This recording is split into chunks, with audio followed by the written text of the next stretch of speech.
합격 해커스. 이제 국가직은 끝났어요. 그러면 이제 지금부터 한 2개월 정도 지방직까지 2개월 정도 남았는데 어떻게 하는 것이 과연 효율적인 학습 방법일까? 이거를 좀 잠깐 좀 이 국가직의 점수대별로 좀 얘기를 좀 해봐야 될 것 같아요. 점수대별로 잘 들으셔야 됩니다. 일단 밑에 점수부터 좀 얘기할게요. 80점 밑으로 받은 수험생분들, 그러니까 지금 한국사가 나는 지금 80점 밑이다, 점수가 그냥 뭐 70점대다, 이런 분들은 절대로 하지 말아야 될 일들이 있어요. 일단 실전 동형 모의고사 이런 수업을 듣지 않습니다. 그리고 모의고사 문제도 풀지 않습니다. 그 시간에 그러니까 모든 시간에 어디에다 집중적으로 투자를 하냐면 기출문제 풀이 하는데 모든 시간을 투자를 하는데, 단 기출문제 풀 때 혼자 푸시면 안 돼요. 그러니까 중서기 수업 들으면서, 그러니까 2개월 정도니까 기출문제 강좌가 실제로 한 2개월 정도 진행이 됐었거든요. 2개월 정도. 근데 문항 그 기출문제도 보충을 하고 그래서 강의 수가 많아요. 근데 그 기출문제 강좌를 보시면 중서기가 뭐를 강조하고 어떤 걸 하라고 이야기하는지를 금방 파악할 수 있어요. 저 사람이 수업을 이상한 스타일로 한다는 걸 느낄 거거든요. 근데 그 이상한 그 스타일이 뭐 때문에 저렇게 수업하는지를 공부를 하면서 잘 느끼셔야 돼요. 그러니까 반복해서 회독하는 훈련이 중요합니다. 그래서 80점 미만인 수험생들은 커리를 따라가려고 하지 말고 모든 거 중단하시고, 특히 실전동형 모의고사까지 지금 수업을 들었는데도 불구하고 80점 밑으로 점수를 받으신 분들은 지금 커리 스텝이 잘못 엉킨 거거든요. 그래서 모든 걸 중단하시고 지방직 볼 때까지 다 한국사만 얘기하는 거예요. 지방직 볼 때까지 다른 어떤 커리도, 다른 어떤 공부도 하지 않고 기출문제집으로만 공부를 합니다. 단 기출문제 풀이 과정 강좌를 듣다 보면 기출문제집을 가지고 공부하는 게 아니고 올인원 블랭크 노트를 회독하는 것이라는 걸 알게 돼요. 그래서 문제를 통해서 올인원 블랭크 노트를 회독하는데 총력을 기울였으면 좋겠어요. 무슨 말인지 이해되십니까? 그 다음에 80점에서 90점대까지의 친구분들, 점수대가 이번 국가직 시험을 봤는데 내가 80점대부터 90점대 점수를 받았다, 이런 친구분들은 지금까지 커리를 탄 것 중에서 좀 너무 바빠서 자기가 스텝이 꼬여서 안 탄 커리들이 있으면 그 안 탄 커리를 좀 탔으면 좋겠어요. 무엇이냐? 자 보세요. 내가 시간이 없어서 기출문제까지만 하고 실전 동형으로 넘어왔다. 그러면 그 600제 커리가 빠진 거거든요.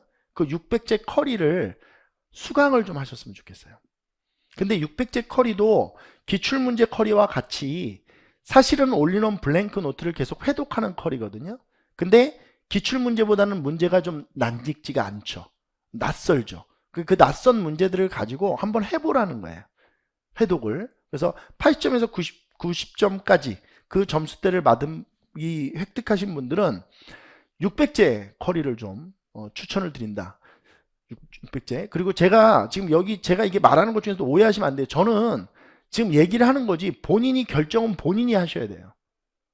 그러니까 무조건 제 말을 듣고 막 맹신해서 오케이 그럼 나는 85점이니까 무조건 600제 이렇게 하시지 말고 고민을 해보시라는 거예요. 그리고 600제 오리엔테이션 수업도 한번 들어보고, 그리고 90점 이상을 받으신 수험생들은 바로 실전 동형 모의고사 체제를 그대로 유지하시면 됩니다.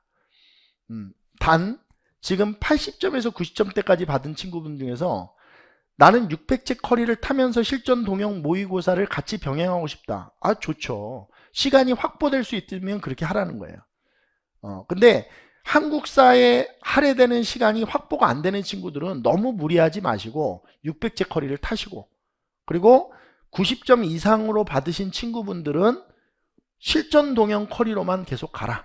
그리고 600제 커리를 타셔야 되는 80점에서 90점대 친구들은 600제 커리를 타면서 본인이 시간이 확보된다면 실전 동형을 같이 좀 확보해서 그 시간을 확보해서 가셨으면 좋겠어요. 그리고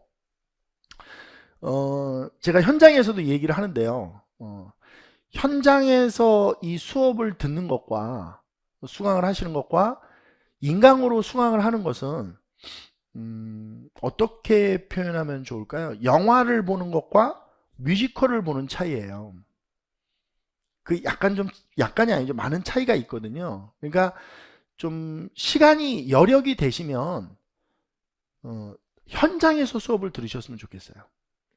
현장에서. 그래서 현장에서 이게 왔다 갔다 하는 시간 뭐 이런 게 아까워서 안 들으시는 분들이 있는데 실제 현장에 나오면 분위기가 완전히 다르거든요. 인강으로 보는 것과는 달라요. 굉장히 열심히 하시거든요. 그래서 현장의 어떤 그런 기운들, 그 분위기 이런 것들을 좀 받아야 되시는 분들이 있어요. 왜냐면 이게 혼자 독서실이나 뭐 스카나 이런 집에서 이렇게 혼자 하시다 보면 굉장히 매너리즘에 빠지거든요. 그래서 그 다른 사람들은 어떤 식으로 공부하는지도 좀 이렇게 흘끗흘끗 볼 수도 있고 좋은 것들이 많이 있거든요. 제가 다시 한번 말씀드리겠습니다. 자, 다시 한번 정리해 보죠. 지방직까지 어떻게 해야 되는지. 그리고 이거는 선생이 아니고 그냥 제가 인간적으로 말씀드리는데요. 이거 멘탈을 흔들리시면 안 돼요. 이 내공이라는 건 사람의 내공이라는 건 언제 드러나냐면 이럴 때 드러나요. 그러니까 좀 국가직 시험에서 예를 들어서 어떤 특정 과목을 망쳤단 말이에요. 그래서 멘탈이 나가요. 그러면 안 된다는 거예요.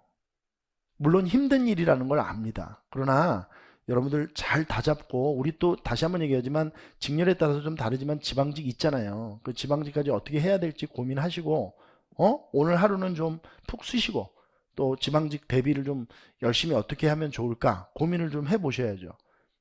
자, 다시 한번 봅시다. 80점 미만으로 나오신 분들은 기출문제 강좌를 좀 열심히 해서 듣는다. 물론 기출문제 강좌를 듣는다고 기출문제를 풀라는 게 아니다. 강좌를 들어보시면 알겠지만 이상한 수업 스타일로 진행된다. 올리는 블랭크 노트를 계속 회독하는 수업이 진행돼야 된다.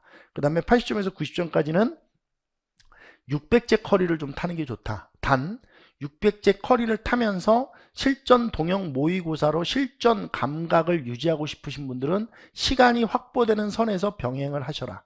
그 다음에 90점 이상을 받으신 분들은 지금 진행하고 있는 실전 동형 커리를 그대로 유지하시면 된다.